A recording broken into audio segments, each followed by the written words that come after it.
Trap it out.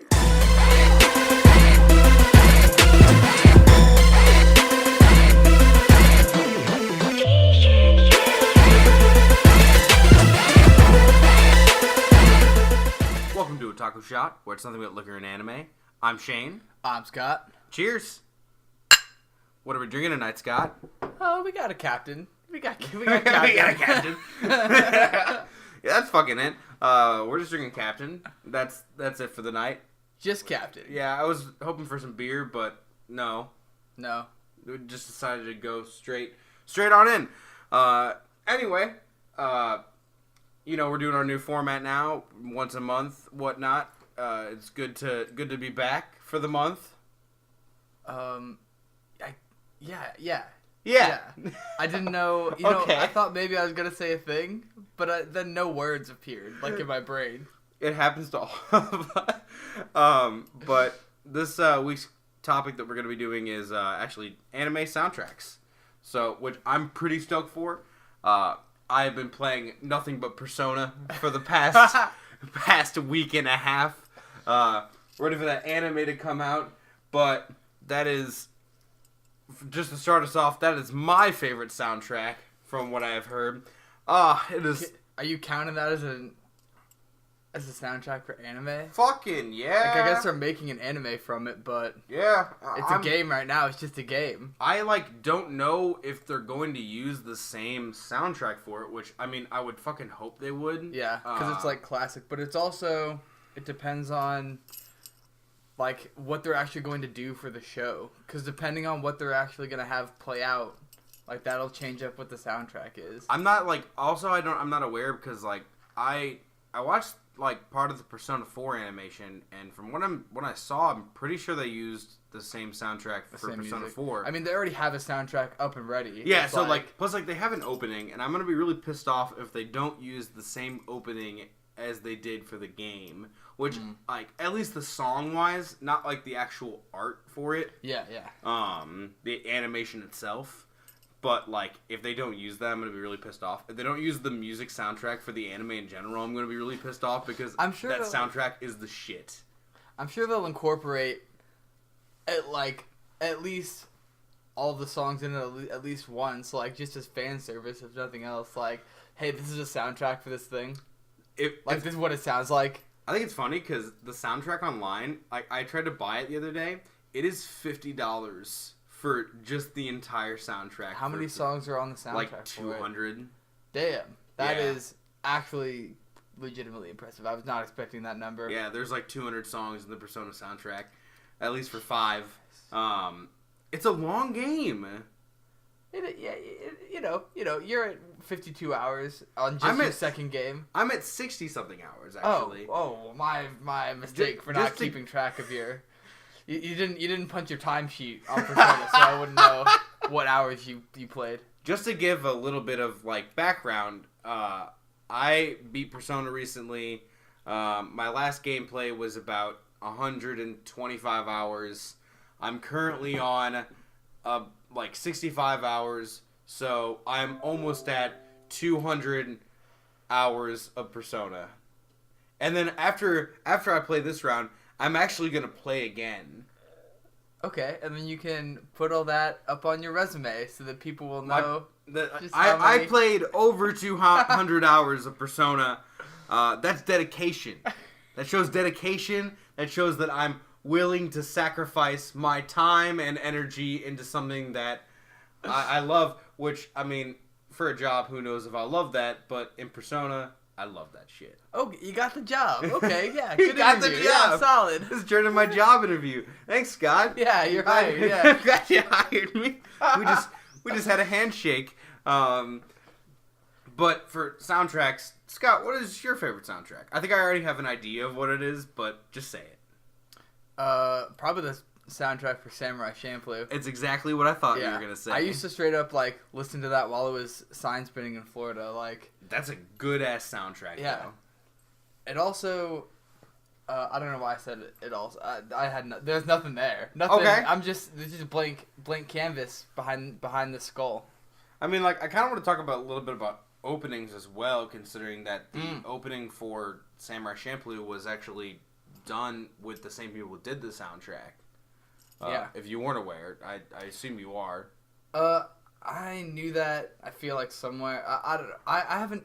Soundtracks are something that I have always like appreciated, but I've never really taken the time to like really delve into it. Yeah, I get you. I mean, I appreciate what they add to the I don't want to say the story. Like, I appreciate what they add to the format, and like soundtracks are an important part of any like show. I feel like. I think that soundtracks are like a pretty necessary part of the series like, in general.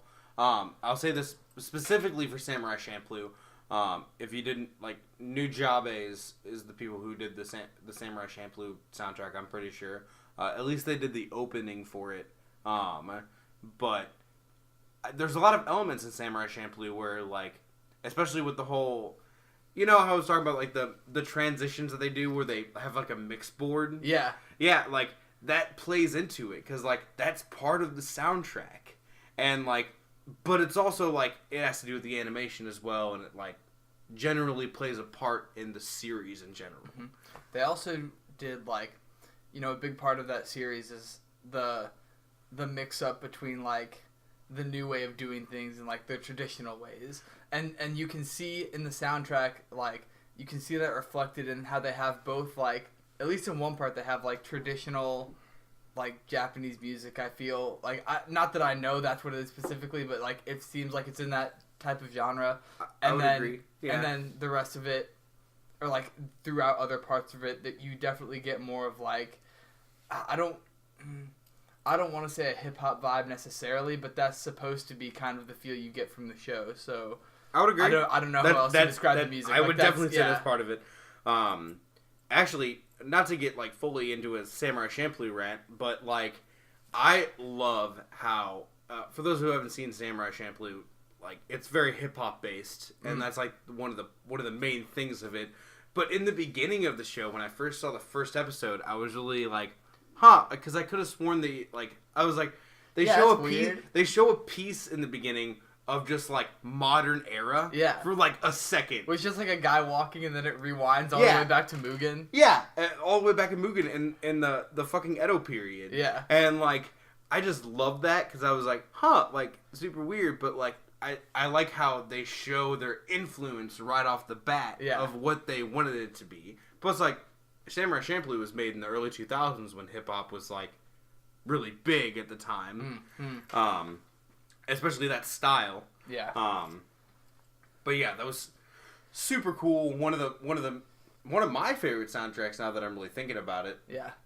I want to touch on something that you said earlier where like how the soundtrack is an important part of any like show or movie. Mm-hmm. And one of the things that like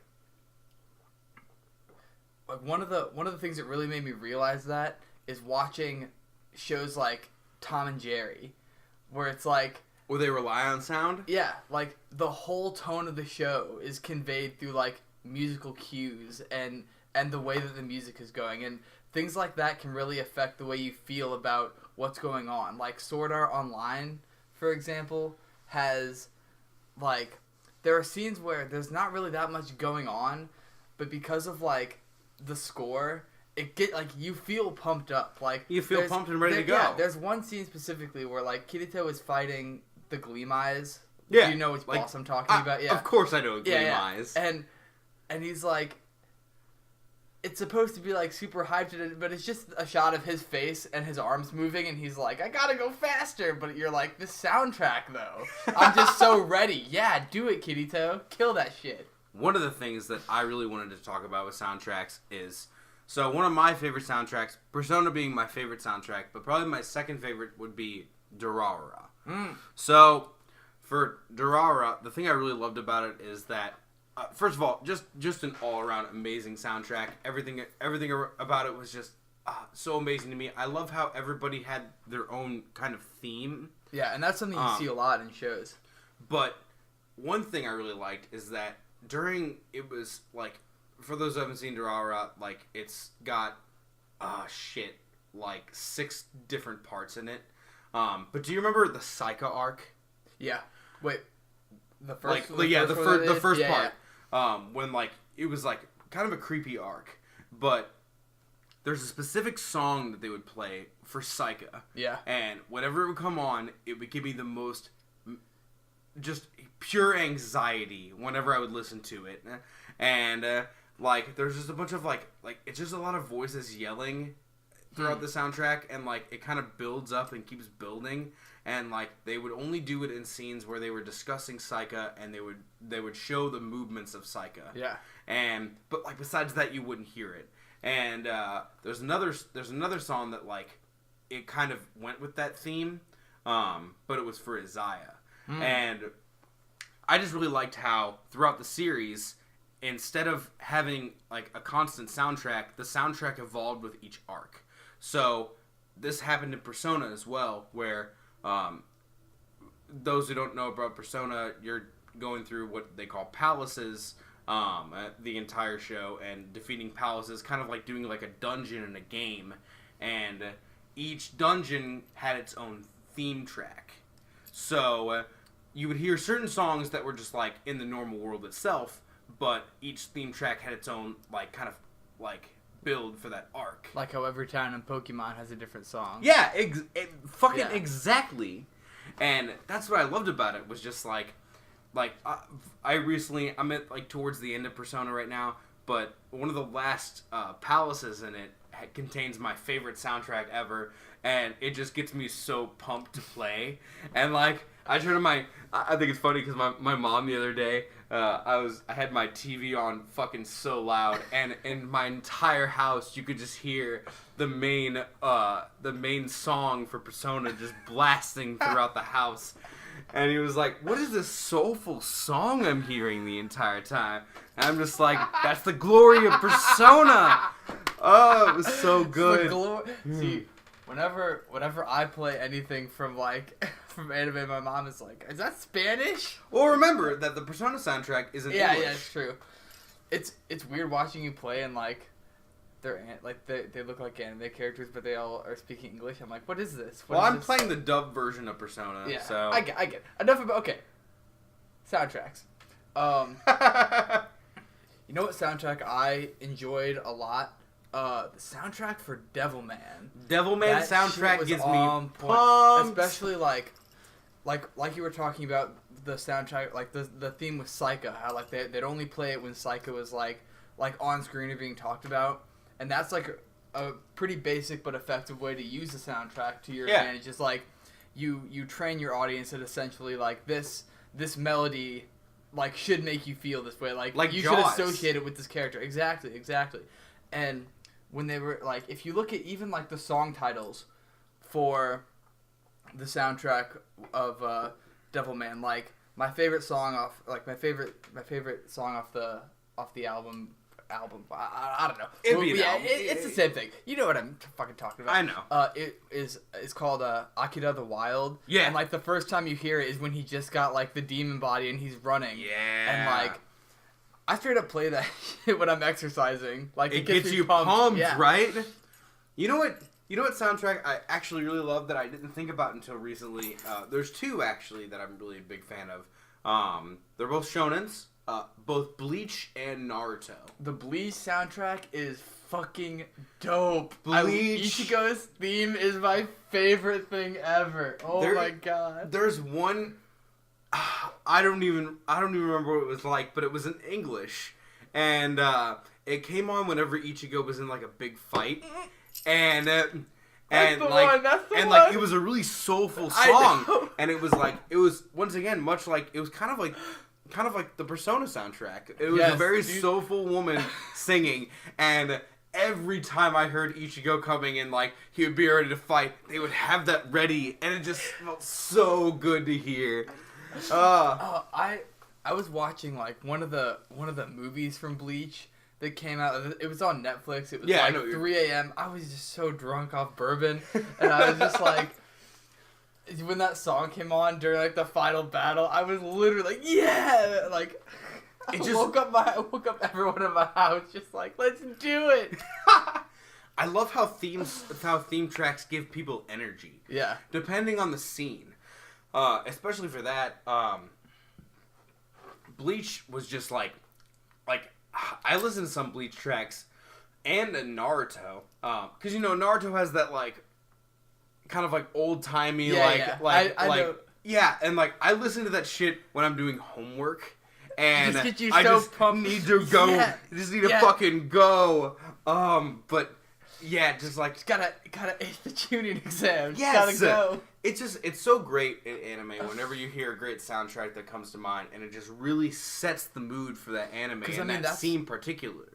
Like, that's what good music does, Good music makes you feel a certain type of way, and it's like it conveys an emotion. Like, that's just good music in general. Side note, the other day I was at work, and there was a man I was talking to, and like early horrible song came on at my job, and I was like, oh, this is horrible, and like I wish someone else was playing.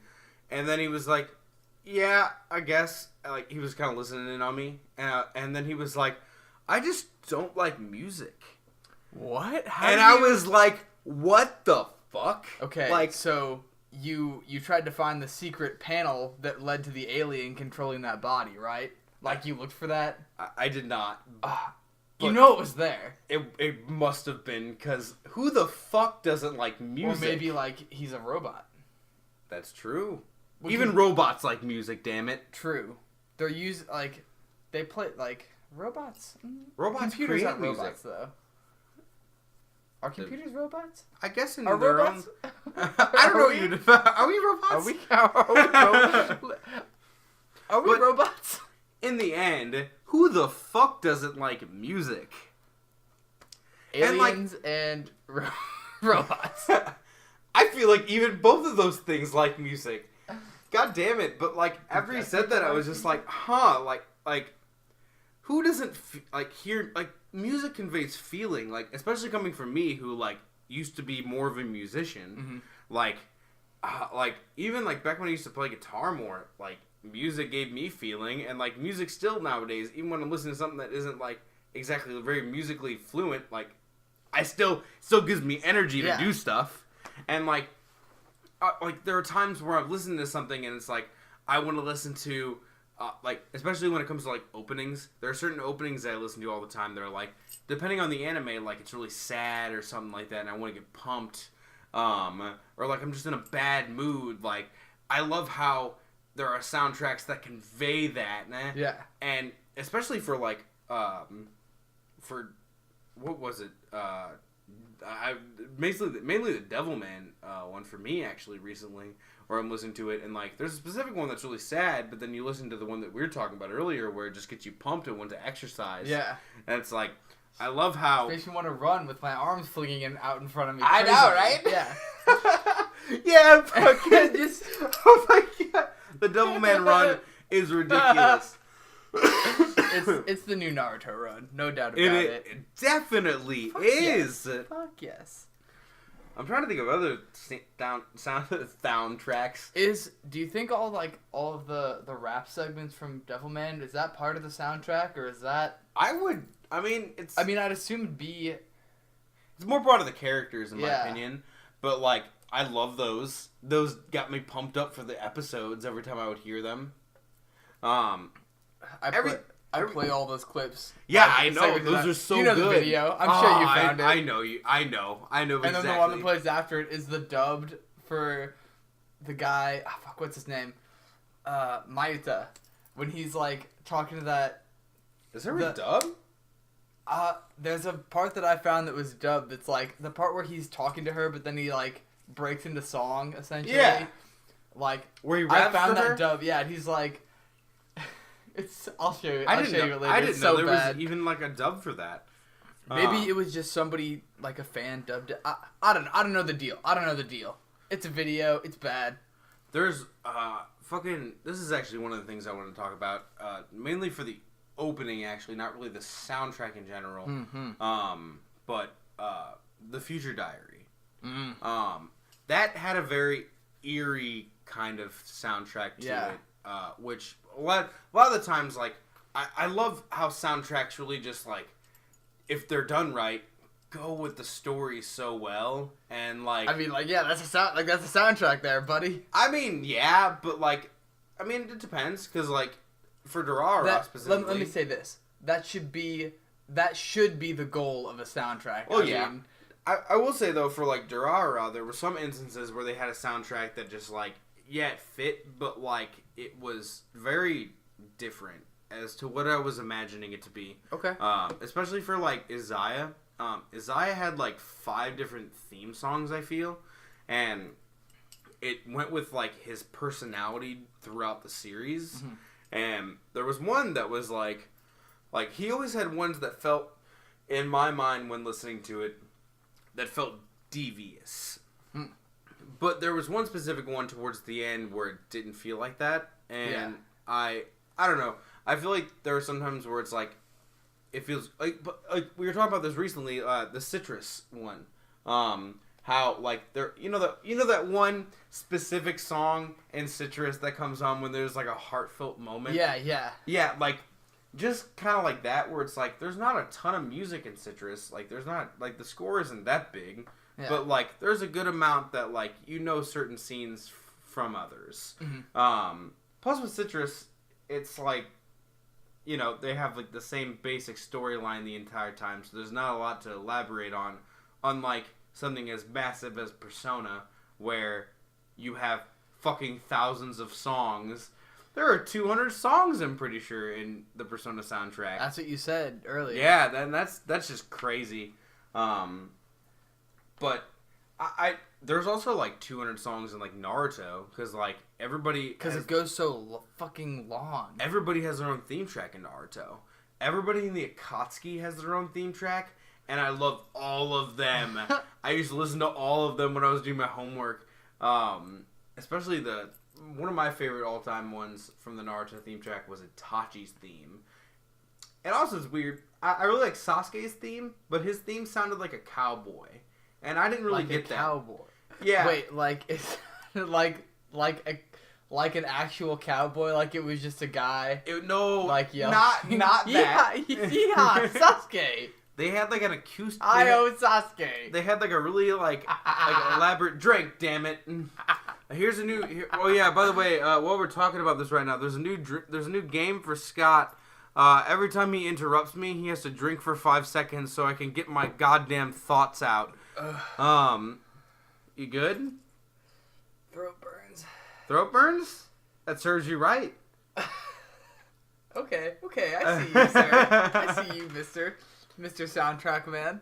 But for Sasuke's theme song, it was like they used like a steel guitar for it, and like it sounded like it was like an old fashioned, like it sounded like a kind of like a Western like acoustic guitar.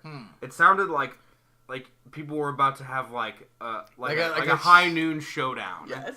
And which I thought was very interesting, because it was like I didn't see that as being what I would imagine Sasuke's theme song to be. Yeah. But that's how it was.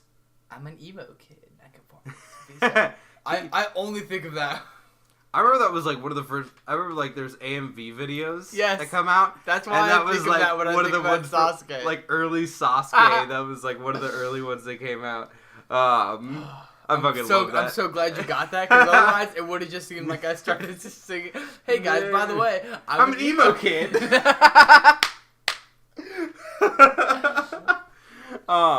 Give me that alcohol. Okay, here it is. Yeah, we're gonna wrap this up pretty soon. Lately I've been so into hearing about theme tracks, so like we've been listening to a bunch of them and talking about a lot of them, especially when I recently watched Samurai Champloo for the first time. The new Jabe track on it was just fucking amazing. Especially the opening for Samurai Champloo. I cannot get how amazing that song is. It is one of my favorites of all time. I listen to it on a daily basis at this point. My favorite songs from that is New Dimension. Yeah. That's the song I would always play when I would sign spin, because it just got me in that mode of like... I feel like it always plays whenever... now I'm trying to remember all the times that it plays in the show, because I remember I noticed it playing like a few times when I rewatched it. Yeah. Trying to think here. The scene that I remember it most distinctly from is when Mugen and Yatsuha fucking kick ass. Yeah. So like I always think of that scene and it makes me feel like, yeah, I want to like move and kick ass, but I can't do that. I'm trying to think of other things that had kind of a good theme track. I really liked Noragami, actually. At least for the opening, they had a lot of just good things that were... Like, Noragami had a very, like...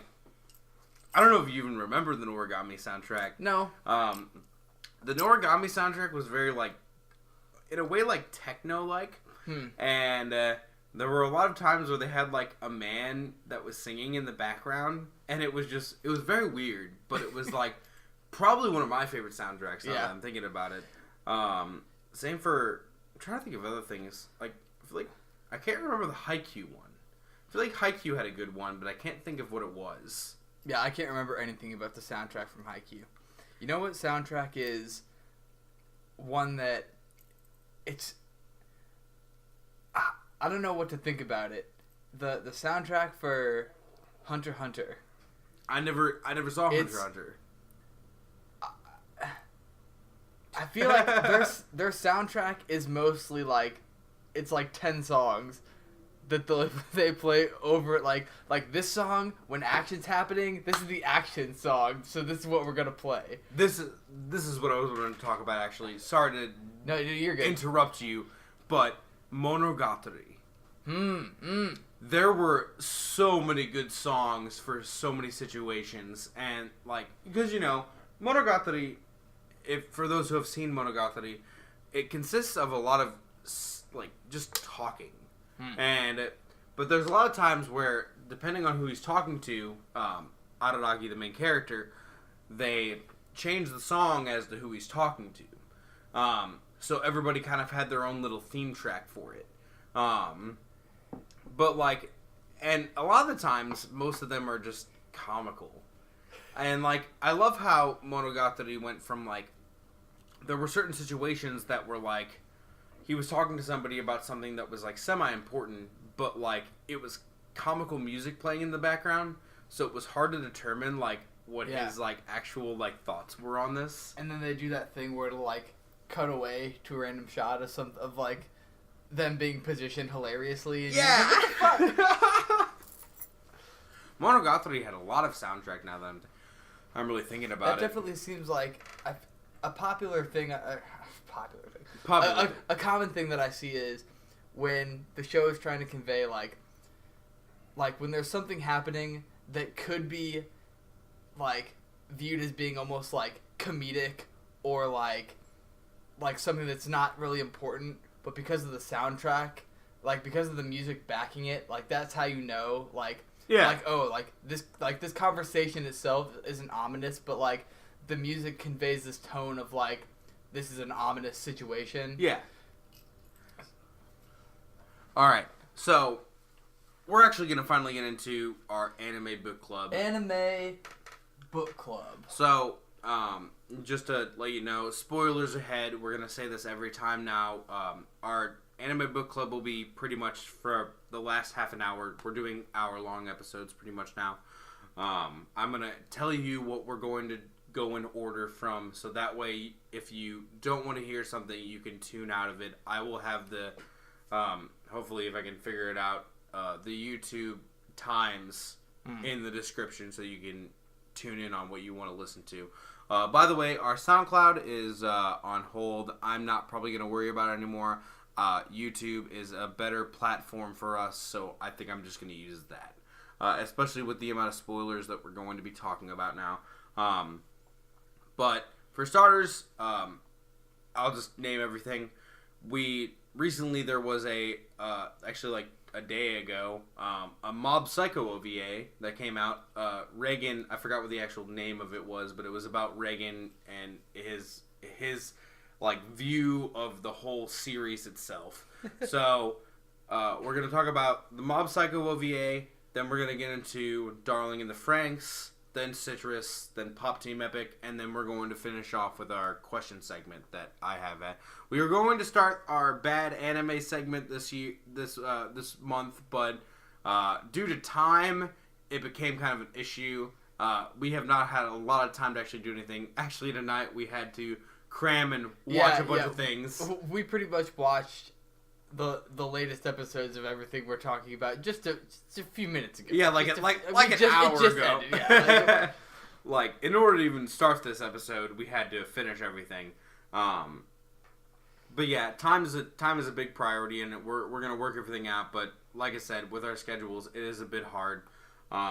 So we're hoping that if you do hear this, that you guys will send us some questions at least, so that we'll have something to talk about if we don't have time for it.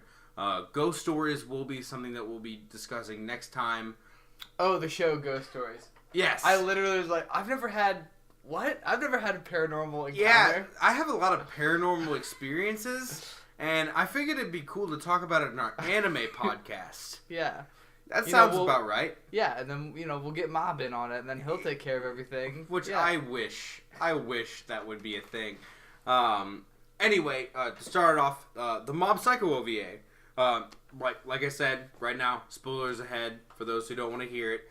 Tune back in whenever we're talking about something that you want to hear. It's pretty much just Reagan and his big head. Yeah, his real big head. Basically, for this OVA that they made for Mob Psycho, the storyline of it was Reagan is making a book about his encounters of all the, Esper activity that he's had, and because he's trying to get money off of it. Yeah. Because, that's what Reagan is, a classic con Reagan, artist. Yeah, and the entire episode, I think it's funny because for those who have seen Mob Psycho, the entire time you have Mob's countdown to destruction, basically leading up to 100. But in this version, instead of Mob's explosion meter, you had Reagan's meter for how distorted the story was, as opposed to the truth. And I just love that. And the entire time, so you're hearing it from Reagan's point of view, which was all bullshit, obviously. And there were, especially when Not all of it. It's just a dramatization. Yeah, I guess. Now. But I love the, as it goes through, that you start to see, instead of doing so they basically went through and did kind of like a recap for the entire show. But for this side of the story, it was told from Reagan's point of view, so you got to see what he thought of what actually happened in the show. So there were certain parts where certain characters, like Mob, did something crazy with their psychic ability, but they just slapped the face of Reagan on the heads of those characters for that scene. And you would see I think it's funny because you would see Teru's clothing, but with Reagan's head. And since Teru had that huge hair thing going on, it's just Reagan's head is just bigger. They just make his head bigger. When I saw that at first you just see it for a few frames, and I saw it and I was like, that's a weird mistake for them to let through. His head was huge there. Whatever, I guess it's a stylistic thing. And then they show it again. I was like, no, his head is definitely, it's big. It's a big head. That was definitely part of the animation.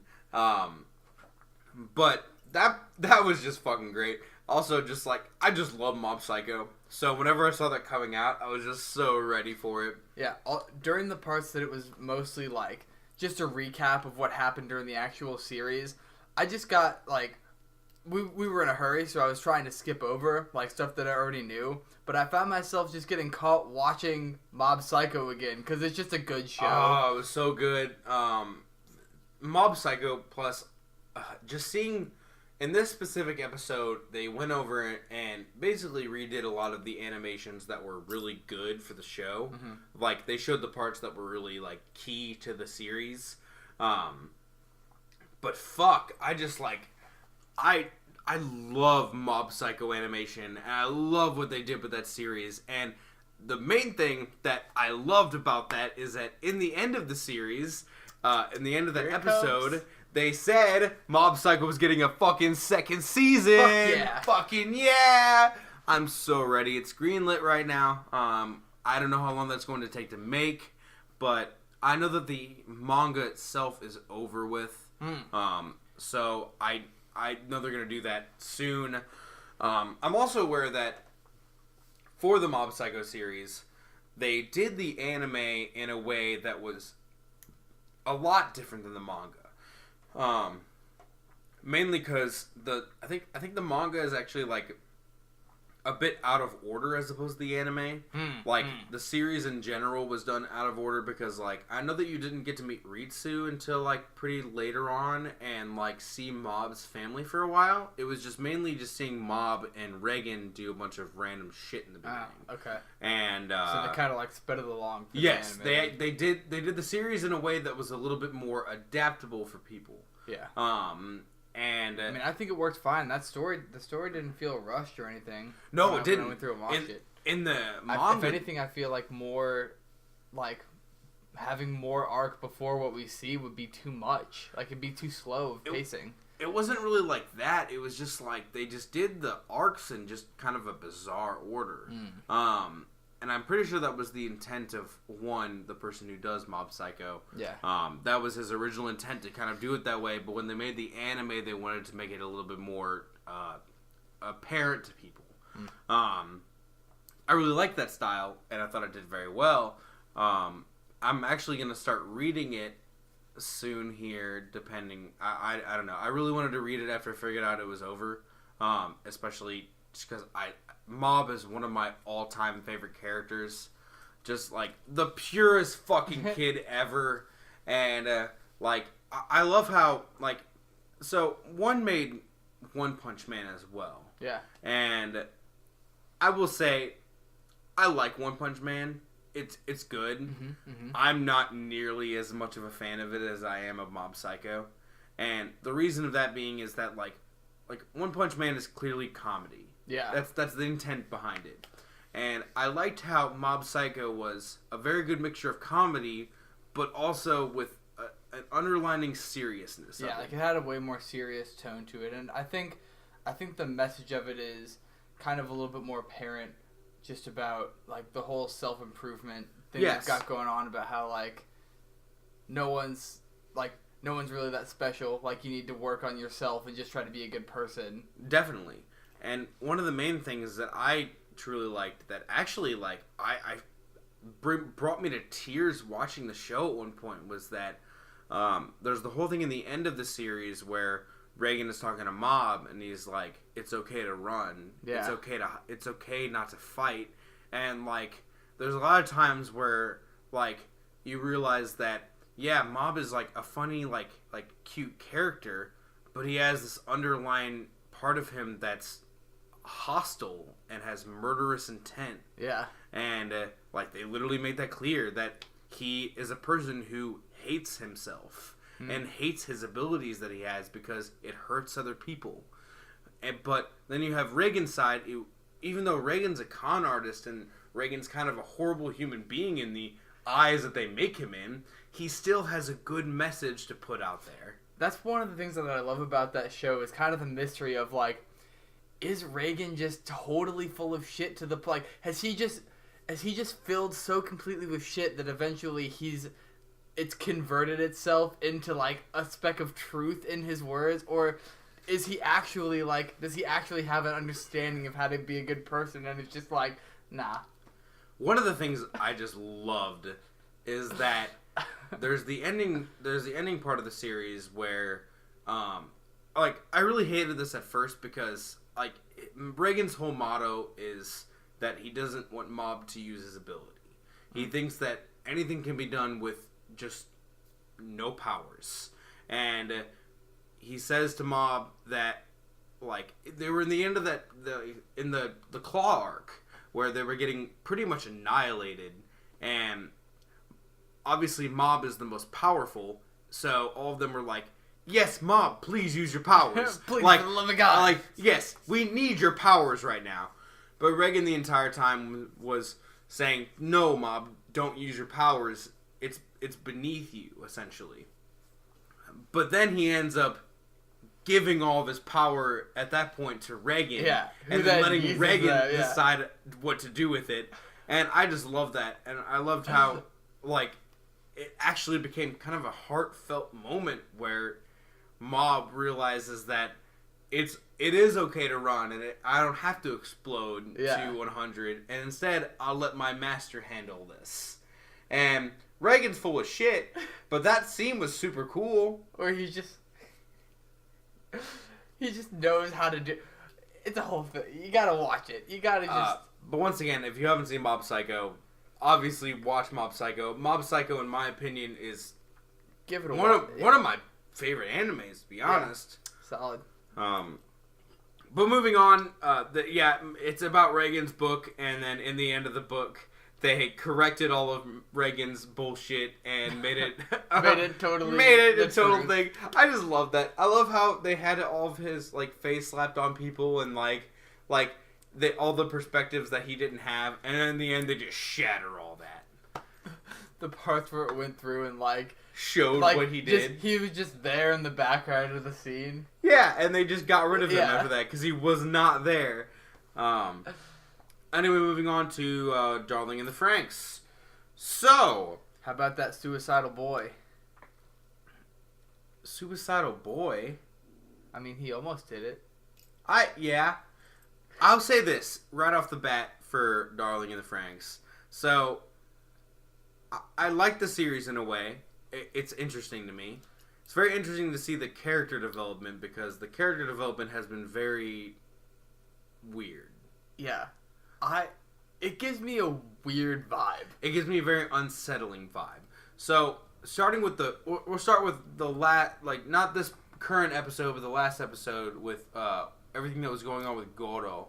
I loved that episode. For those who don't know immediately, Goro, in my opinion, is my fucking favorite character of the show so far. He is best boy. Best boy. He's just the best boy. He's just, hey, I'm here. I'm a guy. I get it. I'm your friend. And you're like, okay, Goro. I love how subtle he is also because last episode, love is in this world in Darling, none of them understand key things such as love and romance, and they all think it's weird that Hiro has this connection to 02, but I really liked how Goro just suddenly he had this feeling for Ichigo the entire time, where he knew he liked her deep down, but didn't know what that meant, and then finally, as seeing Hiro do it and understand Hiro's feeling towards 02, he understands his own feelings, and he was pretty much like, "Yo, I love you, but you don't need to answer me or anything about this question. It doesn't matter. Just know that I love you, and that's all that needs to happen." Yeah. I think with that type of, when you're playing around with that type of concept, things start to get weird. Well, definitely. None of them know what love is, but then as soon as they kind of start to hear about it and see it with Hiro and 02, it's now they they get it, just like that. I feel people are more complex with that, and it's also even if they didn't have a word for it, they have feelings. They're human beings who Most feel definitely. things. Yes. So it's it's weird that as soon as they find a word for it, they're oh, so this is a thing that exists. It's that, I guess it's one of the, it's just weird to picture, having an emotion that you don't have a word to, express it or, convey it to people around you. It's weird to play with that concept, which maybe that's what they're trying to explore, but I don't know. It gives off a weird vibe from me where I'm okay, you're saying you love this person, but also you didn't know what that was, a little while ago. So, you just learned the word for it. But even if you didn't have a word for it, it's you could try to express it some other way, I feel like. But, I've noticed that their world is very different. And, yeah, true. So, for Goro's case, first of all, I'm going to say this, that when I was watching that episode, I genuinely thought he was going to die. Yeah, I also did. Until you see that lever come out. Plus, it was for him in the show that I know nothing about so far. It is very much an entire a possibility that some of them are going to die. I think Franxx can turn out to be a dark anime in the end. I seriously thought it was going to just take a sharp right turn into Knightsville. Just turn for the darkest. Like, he was gonna do it. Like, he was ready for it. Yes, but like all of Franxx so far has been nothing but fan service, in my opinion. Yeah, I mean, pretty much. They had a whole beach episode, and they had the whole episode they already had the beach episode. They had the beach episode. They also had the like girls against boys episode where they were trying to establish like everybody's perspective on who they like, kind of. I guess, I don't know. I feel like a lot of development of like their world and the culture that they live in took place in the latest episode that we just watched. Okay, where like they go into the city. Yeah. So aside from all the whole Goro stuff last episode, which I'm gonna wrap this up and just say that he's best boy and he deserves the best. But who is the best, or what is the best? What's the best for he deserves Ichigo.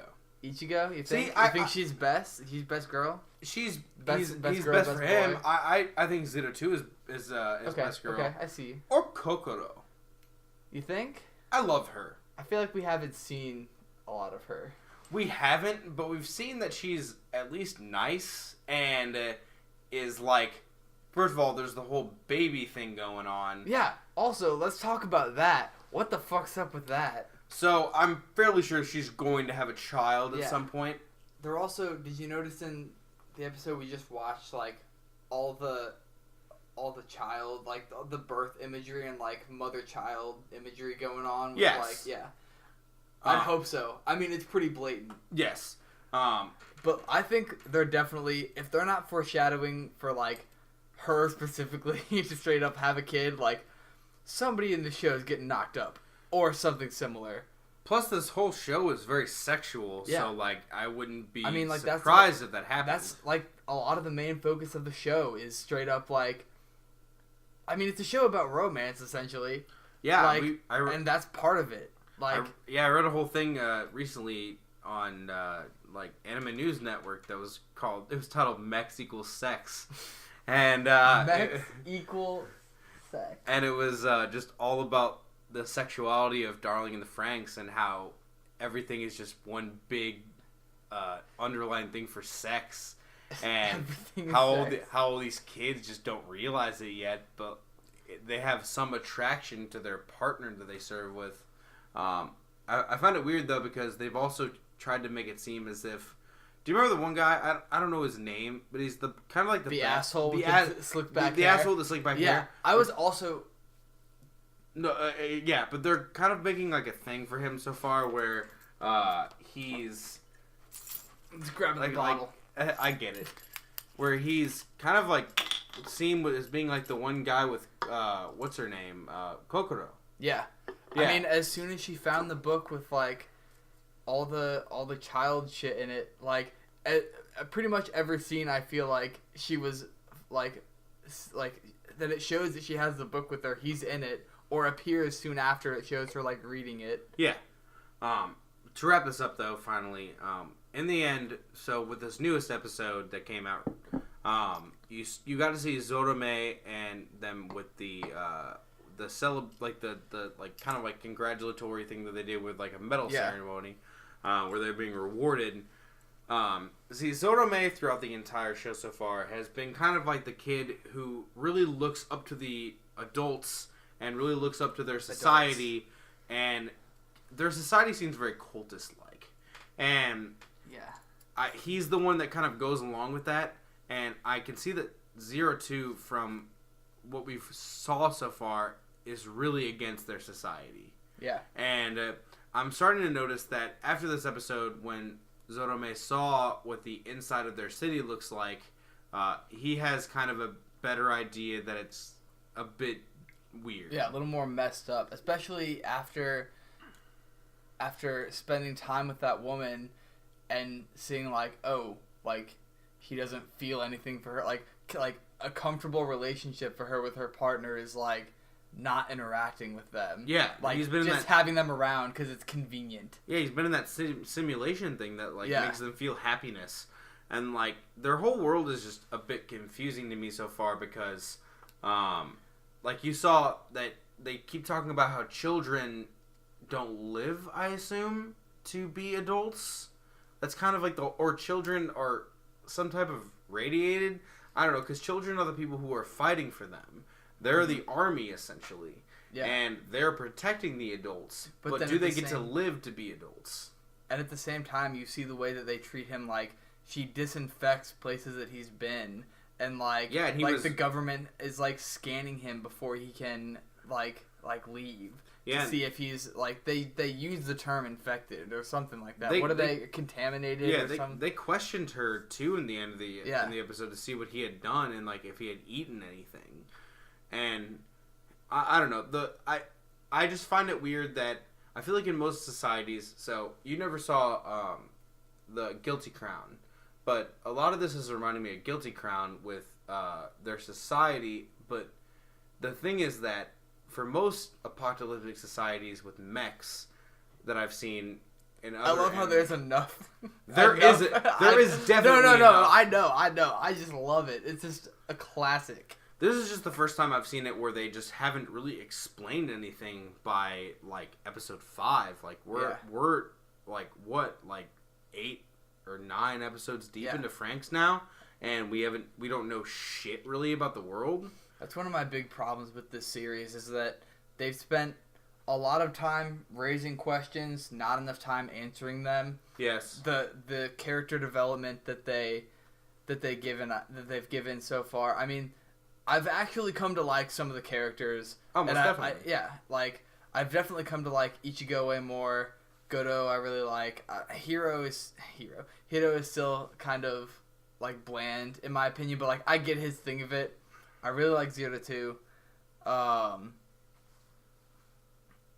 definitely like the way that she's, like you mentioned earlier, kind of like, she's not caught up in, like, the cultist type of vibe that they give off. Like, the whole Big Brother situation they've got going on, she's like, nah, fuck this. And I think it's because she's so under their thumb all the time. But I feel like not been enough character development of the group, for the group as a whole. Like, they're doing it character by character, I feel like, instead of, this is a group, this is their chemistry. So, someone actually brought up something really important, and to reference the weeaboos, actually. And so, in their Discord chat, at some point, they referenced, I had a whole conversation with them about naming, because, you know, each, what is his name? Hiro names everybody and gives them everybody nicknames, and, like, that's weird for them. Yeah. But he bases it off of their, like, pre-existing numbers. And he, at one point in time, says something about naming Zero 2, but I forgot something to do with the Japanese. Apparently, Zero 2's name, if anything, would have been Oni, which is demon, which actually makes sense for her, considering that she, from what they've shown, like, remember the last episode? She has horns. She has literal horns. In the last episode, they actually showed her teeth too, and, like, she has legit pointy. Sharp pointy teeth. I wanted to talk about that with you, because did she have those before? Yeah, she's had those. Are you sure? Yes. Because they made it seem like kind of something we should really be taking note of at this point. I mean, I'm thinking, like, is she gonna turn into a thing? I think she's already, like, half that thing. Well, she is. Why that is. That's, like, a thing. Yes. I mean, she has goddamn horns. Like, she has horns. Like, she has horns and fangs. Like, plus, like, I want to know what the headband that goes around her horns is for. I feel like it's some type of way to contain her.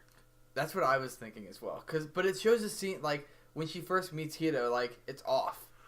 But remember this. And then she puts it back on and it, like, clicks in. But remember this.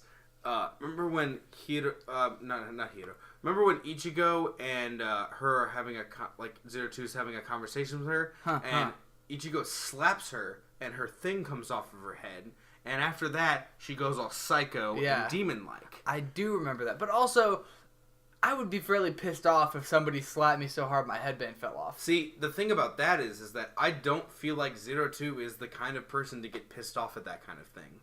I think that is part of her demon characteristics. That makes sense. Like, okay, I see you. She's not a character to get pissed off at minor shit as being Like, if someone made fun of her, she's not going to be angry.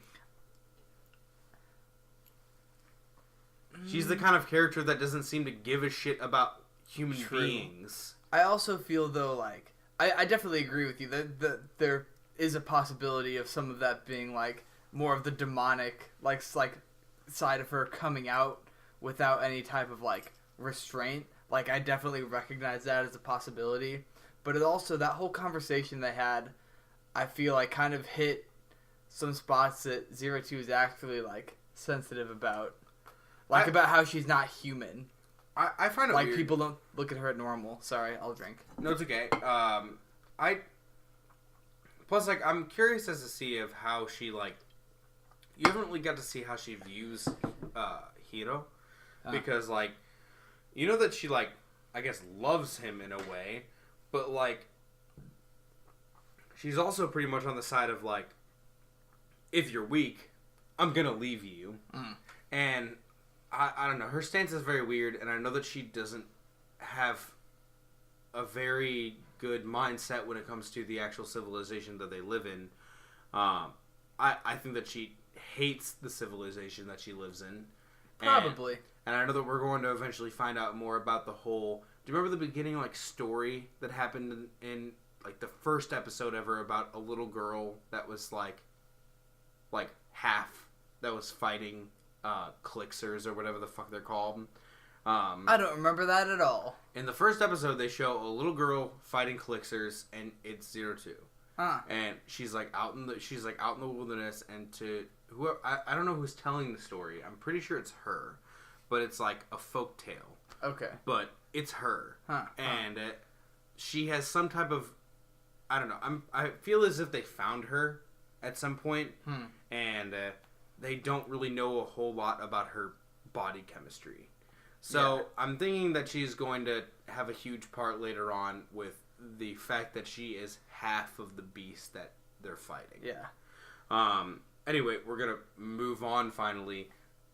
You got to go to the bathroom? Yeah. Okay, that's fine. Oh, I was trying to, like, do a whole silent thing. No, so I don't hear. give a shit. The audience can know. Scott's got to pee. Yeah, like, real bad. Okay, go. It hurts. Like, it's bad. But while Scott's doing this, I'll kind of go on my own little rant. But I really like Darling in the Franxx. It just makes me very nervous to see how it goes. If this is anything kind of like Guilty Crown, in my opinion, it kind of reminds me a lot of that. I think that there's going to be characters that are going to die pretty soon. And kind of, I don't know. I feel like the series will get a little bit more serious than intended. But moving on, finally, next we're going to talk about Citrus. We're talking about Citrus? Don't yell from the background, because no one can hear you. Are you sure? I thought it was loud enough. You might be a little. I don't know how this audio is. But Citrus has been very interesting in my opinion so far. I don't want to go fully into a whole 20-minute conversation about Citrus, but because we're getting close to our time period.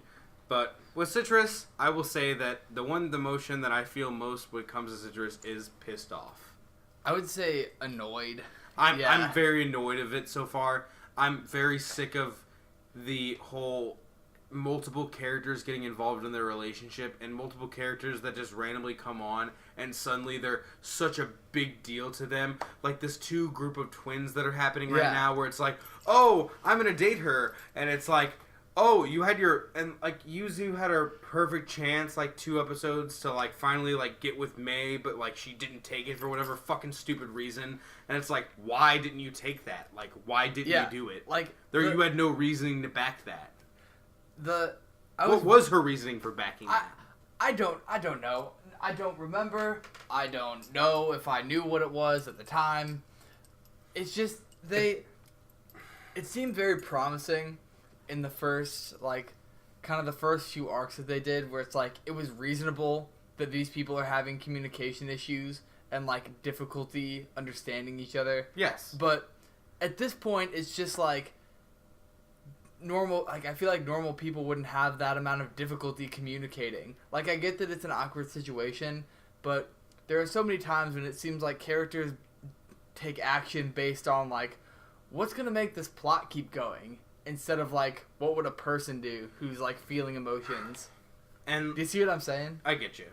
The main thing that I just really hate about it is that the whole, like, I mean, this is for most, like, shoujo romance, is that they just keep introducing characters that conflict with the main relationship. But for Citrus, it's like every single fucking arc so far has been just an annoying character that I don't like, that keeps manipulating the main character's relationships, and it's just annoying at this point. Yeah, they're all real annoying. It's repetitive. Can we talk about how annoying they all are? Like, there's not one person who's, like, charming and charismatic, and you're like, oh, I kind of see it. It's just like, they're all annoying little bitches. So I didn't mind the pigtail girl, because she had, like, one episode, and then it was over. Yeah, and she actually, like, became their friend afterwards. And it's like, she's fine, because it's like, she's just, like, she wasn't even, like, really, like, I mean, she was a lesbian, but it's like, she wasn't, like, full on, like, oh, I'm gonna steal your girlfriend. And it's also, like, you got to see her, like, she had a reason for feeling the way that she did. Yeah, like, this new girl is just like, hey, you're hot. Yeah, which is all love at first sight is. Sorry. The first girl was a childhood friend, so that made sense. The second girl was a little bitch, Matsuri. Fuck that girl. That whole arc was done. At least she's done. Like, at least that's all taken care of. I hope she never. I don't want to hear her fucking annoying squeaky voice anymore. She did have a very annoying voice. Anyway, but now we have these two new twins, which. One twin is very manipulative of the other. The other twin, at the end of this episode, revealed that she already knew that they were sisters, but yet continued to want to date May. Yeah. And I know that's like, I hated how she was like, oh, I'll support you in your love and whatnot, and like your relationship. What? So, you said she knew that they were sisters, but still wanted to date May, which I find funny that you find Yuzu and May's relationship as sisters more conflicting than the fact that... I mean, she knew they were stepsisters. Yeah. Like, and that's not an issue. I get what you mean, but... Remember that this is an entire show revolved around two people that are stepsisters, which is why the whole, like, part of it being controversial is the thing. Mm. And, like, but I just hate it because it's like... Yeah, they're stepsisters, but it's like they've known each other for what, less than 6 months maybe? Yeah. And like they keep making it like a big thing that like, oh my god, they're stepsisters in this family, but it's like I mean, they really haven't played up that conflict. Like, they played it up at first a lot more. Like, if my girlfriend's mom married my dad, I wouldn't be like, no, I'm not going to date you now because you're my stepsister. It'd be like, no, that doesn't change anything. My parents just happen to be in a relationship with each other at this point. Also, you didn't even realize I was your sister until 10 minutes ago. Also, how do you not know who your new sister is? Also, how do you not know who your family is? And why is your dad going on an adventure for years? Only to come back at a dramatically important moment and then leave again so that he is out of the story. I really liked Citrus in the beginning. I'm starting to kind of hate it. Yeah. I'm in the same boat. I just... Fucking their actions are just... I'm like, act like a fucking person. Like, talk, use your words. Don't just date random strangers that say they love you because you need somebody to lean on. Like, look, we're not going to talk about Citrus for a while because we're running this a little long. But the main thing that I wanted to get off my chest is that I'm just really pissed at it because they keep introducing all these problems. But yet, even from the intro, just the opening of the series, you know that they're going to get together. And you know that that's the end game here because I know that Citrus is not going to have a second season. At least I don't think. But... from what I'm seeing, they're going to end up with each other. That's going to be the end of the story, and we're going to call it a day. But yet we have to get through all these problems which make the series. It's just getting very repetitive. It's getting very annoying to me. And there's a lot of times where, like, Yuzu keeps making dumb decisions, which she could have just had May at this point in herself, but it's her pride that's getting in the way of it. And it's like, oh no, but you're my sister, and like I don't want this because I see you as my sister. It's like, what the fuck do you want then? Just do what you want. Yeah. say what you want to say. It's like, and then she keeps getting upset because like right now there's that one girl who's hitting on May and trying to be in a relationship with May, and it's in a relationship. Yeah, and I guess is in a relationship with May now. Spoilers. Yeah, it's like, but like, that's your own fault at this point. You could have had her and you didn't choose to have her. It's so bizarre. It's so annoying. It's just annoying. Watching the show now just kind of annoys me. I hate all these characters that are being introduced. May, I feel like pisses me off way more than Yuzu, but maybe that's just because we don't get to see her thought process. But it seems like a lot of the actions she takes are like not what someone like her would do. Like, I guess, like, I feel like we don't know enough about her character, or if we do know enough about it, then she's making decisions that don't make sense for her at all. I mean, like, the thing about you... To push the plot. The thing about Yuzu is that, like, Yuzu is a more straightforward person, and it is pretty much like, oh, like, I know what I want to, but I don't know how to go about getting it. Yeah. And May is on the point of, like, I don't really know what I feel, and I don't really know how to interact with this person that I have feelings with. And that's where you get the whole problem where you have one character that just really wants something but doesn't want to acknowledge it, and then you have a character that doesn't know that they want something but like still acknowledges it in a way. Because like May acknowledges that like in the beginning, right from the start, that like, oh, like they had kind of a gay moment, and then later on is like, no, like this isn't really a thing that we should be doing. Yeah. But then when it finally comes down to the point where, yeah, it's happening, the main character who wanted it this entire time decides that no, this is not the right time for that. But it's like, why? What's your reasoning for that? I don't know. The whole show, I just anyway, could have been more. That's very true. In the end, we're gonna wrap this up. I'm very pissed off at Citrus. I hate what's going on right now. I hate all the characters that they've been introducing. The only good character is Harumin, who has been the best friend, who has helped them out for so many times now. And goddamn, I wish she was a lesbian so that Yuzu could just be with her. Exactly. That's what she deserves. But God, like all that has just been pissing me off. I just want Citrus to be over at this point so that I can finally have the closure that I was hoping to get from the start, where I thought it was just going to be a relationship. Moving on, we're going to talk about Pop Team Epic for like a minute because there's not a lot to talk about. What else can you say about it? It's Pop Team Epic. It's weird as shit. Here's some randomness. Here's some good animation. Here's some really scarily bad good kind of animation that'll freak you the fuck out and give you nightmares. Pop Team Epic. I really liked the horror stuff that they did though this episode. I like when they do longer bits. Yeah, the longer bits are where it's like I get it more, but like I also don't get it more. I think it's funny how they always make them like. I think it like there was a scene recently where like they made them like almost like sexualized for like a second, and just like the bottom half of their body, and then when you see the top half, you realize that it's these like really blankly drawn characters that have these stupid faces that you just know. They're dumb faces. And that's what I love about it. It's just like it's a good show just to kind of fuck around with.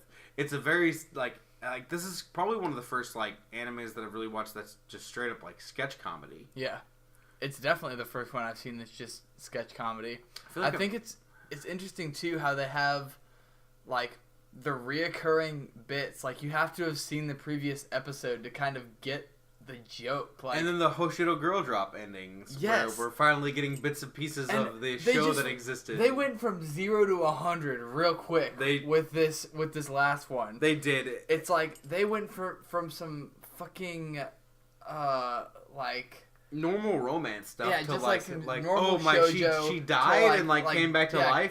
Comets and magic and memories and I don't know. Either way, it's good. I like the show as just like a fun thing to watch. It's a fun thing to just kind of like it's on. Yeah, got nothing else. What should I watch? Pop Team Epic? Sure. And that's great about it. I'm still caught up with it. And it's real short too. It's only like 15 minutes. And I love how they changed the voices halfway through for episode to other half of the episode.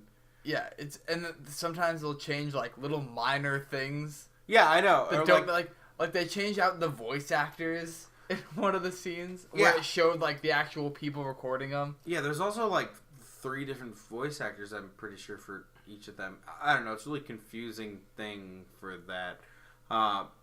Either way, good show in my opinion, just because of how weird it is. Yeah, and also I almost feel like a show like that, even though it's way shorter, with the amount of different styles of animation that they have to use, and like just all the weird shit that like the stop motion stuff that they do sometimes, and like the things where those guys like did a whole like storyboard essentially with like a flip book. We were talking about this last time. Yeah, kind of how it has so many good animation stuff about it, even though for what it is. Like that stuff must take a pretty long time. Like I'm sure it does. I bet that's part of the reason why it's so short is that it actually takes a shit ton of work to make. I bet it does. Plus, like if you notice that there's a lot of like I talked to you about this recently. They have to record with 2 different voice actors for the same scene. Yeah, I know. They have to redo it.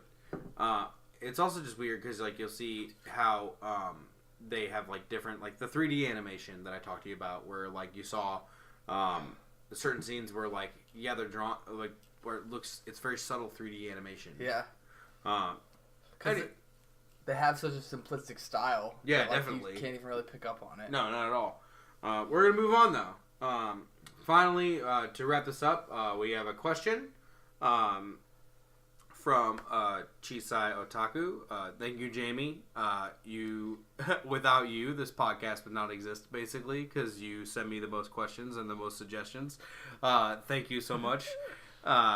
Anyway, question from Jamie on my Tumblr. A couple, actually, that I kind of mixed in. The first one being, when did you first start being an actual otaku?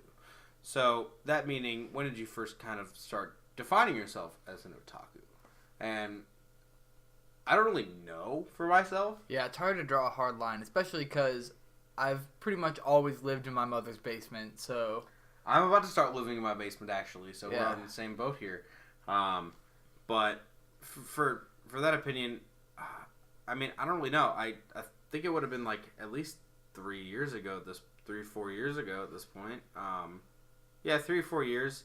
I like always, like, I watched Naruto when I was younger, and I watched Bleach, and I watched the main things that were on, like, Adult Swim when I was younger, but it wasn't until, like, 2013 or 2014 where, like, I watched, I think it was Sword Art, of course, everyone's gateway anime, and then I just started doing the normal thing that every anime user does and just consume anime for the rest of my life. You just binge. You just binge and never purge, just only binging.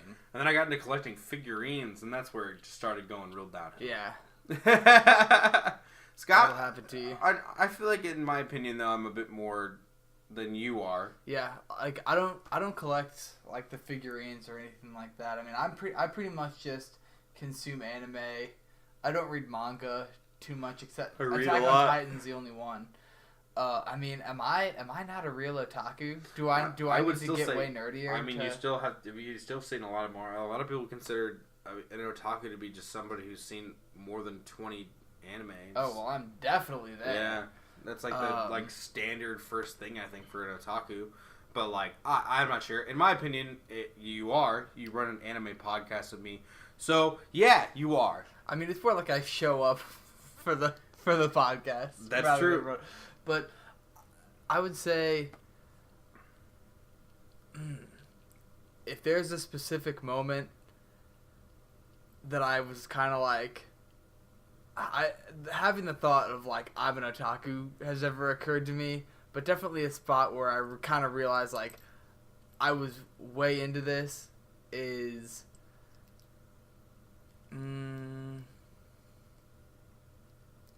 no, I can't think of it. I was stalling hardcore. I have no distinct memory of.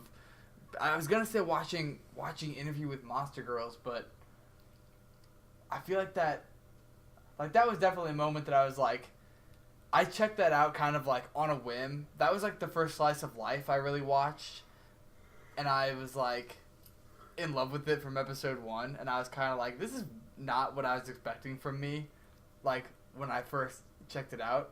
Like, I wasn't expecting to fall in love with it the way I did. So that moment was definitely kind of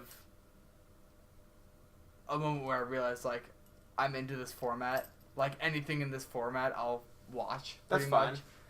I'm gonna move on. That's the best I can do. That's the best I got for you. I got you. So, second question. What was the first manga you read? Mine, was probably Naruto. I think Naruto was the first manga I ever read. Mainly because I remember at some point in time, the Naruto anime was going really slow, or they were on hiatus for Shippuden, and then I started reading it at that point to get rid of filler so I could just fucking continue it. Plus they were like at that point where they were releasing like one of the last volumes of it. That or it was either that or Tokyo Ghoul. You know me. Yeah. I read. I'm heavily invested in Tokyo Ghoul. But yeah, I think Naruto was the first thing I read. Yeah. I'm pretty sure the only thing you've read is Attack on Titan. Correct. Yeah. Did I start with the No Regrets that you loaned me, or did I start with the ones that you gave me? I think No Regrets was what you started with. Okay, yeah. Yeah, I remember after you watching it, I really wanted you to know about Levi, so I gave you No Regrets. Yeah, that makes sense. So yeah, I started with No Regrets was the first manga. So yeah. Attack on Titan in general, I guess. Yeah, because that's the only thing you've ever bothered. But I've read most things for manga. If I find something that I just truly like that isn't continuing in the anime, or I've heard that the anime was bad, I read the manga. A big thing for me about manga is, like, I don't even read normal books. Like, if I'm gonna read a book, I listen to it on audio. Like, I don't, like, sitting down and reading is hard for me. Like, I need to be doing something, I feel like, so I listen to a lot of the media that I take in. See, that's the thing is that, like, I don't read books, but, like, I like manga. Just because, like, I feel like I can also, a lot of times in manga, like, depending on what it is, like I told you recently, like I'm reading I also read comics, which is why I'm probably really used to reading manga. Like yeah, that makes a lot of sense. Even before I was really into anime, I was hardcore into DC Comics, and like I still am. Like Bat Family comics, I still read those constantly. But like I don't know. It was also really it also really threw me off because I was so used to reading comics and reading from like right to left, and then you read left to right. Plus, like, it's always hard online because, like, I'll find stuff, like, I just started reading a bunch of webtoon comics, which is, like, I started reading Lookism, what I was talking to you about recently. And, like, I was really confused at first because I didn't know if it was left to right or right to left, and I was just like, what the fuck? What am I looking at? But, anyway, I mean, you haven't read a ton. You've just read the one. Yeah. And I've read a pretty good amount. But, yeah, Naruto is probably the first thing I ever read. Moving on, we have one final question, and then we're going to wrap things up here. Does your family know you like anime? Yeah, they all think it's weird. See, my family knows I like anime, and, like, they didn't think it was as weird as, like... So, I like anime. I'm more, like... I'm really into K-pop as well. Mm-hmm. And they find the K-pop stuff to be more weird than the anime. Really? Yeah. Well, it's probably because I seem very gay to them, and that's fine, because, like, I love these boys. I'm in love with these boys. Gotta get those boys with fun. Boys with fun. Yeah, I don't know. I don't know how, like I said, whenever I'm trying to, like, watch or listen to anything related to anime, my mom just comments on how Japanese sounds like Spanish to her. That's the only, or she'll, like, try to mimic, like, if I try to watch a show upstairs and my mom is, like, up there, she'll pop her head in the room after a character says a line and then go, like, I'm like, what the, Mom, what are you, like, this is a language, like, you're mocking a language. God, I just hate that. I hate that so much. And, like, my brother doesn't think it's, like, weird necessarily, but he, like, doesn't get why I like anime specifically. Like, he's talked to me about, like, problems that he has with the format, and I'm like, Like, I get it. Like, my parents don't find it weird, but, like, they also know that, like, I'm heavily invested in Japanese culture. Mm-hmm. So, like, they just think that I'm just doing that. And, like, plus, they did not, like, for a long time, I was really into music. And, like, my dad knew how to talk to me about, like, things that I was interested in. Yeah, and the moment I got... did not know how to relate. Yeah, and then, like, the moment I got into anime and just Japanese culture in general, like, my dad just did not know what to say to me just because he didn't know how to interact because he's not into that kind of thing. Something that, like, pisses me off in general is when I'm talking about it, like, an anime with somebody, and they're like, as if they know it's an anime, they'll act like it's not, like, they'll act like it's nerdy, essentially, yeah. Or, like, they'll make fun of me for watching it, but it's like, it's a show. It's just a show. Like, you know how you're obsessed with fucking Walking Dead or whatever bullshit? It's the same thing. It's a show. It is. It's just a show. That's exactly right. Like, I've been trying to get Bella to watch an anime forever. Not forever, but forever. And she's like she won't do it because it's anime. And I'm like, but it's a show. Like, that's another thing is that, like, there's just some, like, there's some type of stigma. Yeah, there's some weird stigma against it. And, like, I just don't get that just because, I don't know, that it just takes time. But then you get all these people who... Like, in the past few years, I feel like anime has gotten a little bit more socially acceptable, mm-hmm. But on the ends of, like, people like Attack on Titan and the new stuff that comes out that is more acceptable, which I also hate when people, like, I remember when I first, like, started getting into anime, my mom, because, like, since I got into it at a later age, my mom was like, why are you watching that? It's for kids. Yeah. And, I was like, fuck no, it's not for kids. I just watched a show called Corpse Party where there are literally body parts and body parts being torn together. Like, torn together. Because that makes sense. Anyway. But yeah, I don't know. I just hate the weird, like, discrimination people have towards shows where, suddenly if it has the title of anime, you don't want to watch it. Yeah. And, like, whatever. I mean, I get my parents for that sense because it's like, they didn't really have anime growing up, and they didn't really like. This is what I was comparing my dad to.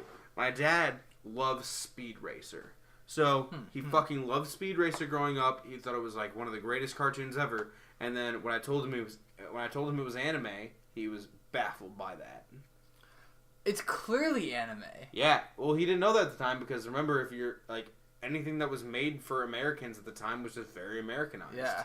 And, like, Speed Racer didn't really have any Japanese, like, tendencies for, like characteristics mm-hmm. that, like, nowadays anime has. And, like, I feel like, obviously, anime as now as opposed to the 70s is fucking completely different. Definitely. Like, it's not like there's idle girls running around, like, you know, like, it's not the same type of anime style as people think it is now, like, as it used to be. So...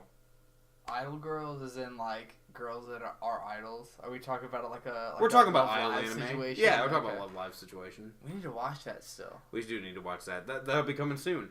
Anyway, we're going to finally wrap this up. Went a little bit... It's fine.